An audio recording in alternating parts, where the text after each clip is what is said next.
საველე ეპიდემიოლოგიის და ლაბორატორიული სწავლების პროგრამის დასრულება მიულოცა დღეს ქართულ სომეხ და აზერბაიჯანელ კურსდამთავრებლებს ამერიკის ელჩმა კურსის სულ 17 სპეციალისტმა გაიარა, მისი მასპინძელი კი დაავადებათა კონტროლის ეროვნული ცენტრია.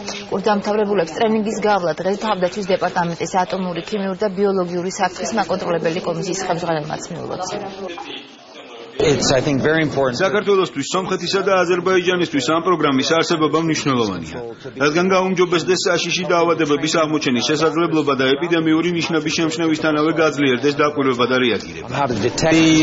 დაავადებები ზოგჯერ ხელოვნურადაა გამოწვეული. ამასთან ბრძოლის საუკეთესო გზა კი მათი დროული აღმოჩენა და ადეკვატური სისტემების შემუშავებაა. სწორედ ამისთვის გვჭირდება ბიოლოგიური საფრთხის პროგრამა, რომელიც სპეციალისტების გადამზადებას გულისხმობს.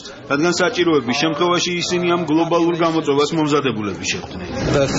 ეს გახლავთ ეგრეთ წოდებული საველე ეპიდემიოლოგიის სწავლების ორწლიანი პროგრამა, რომელიც უკვე მე-6 წელიწადია საქართველოში არის დაფუძნებული, მაგრამ არის სამხრეთ კავკასიის ქვეყნებისთვის.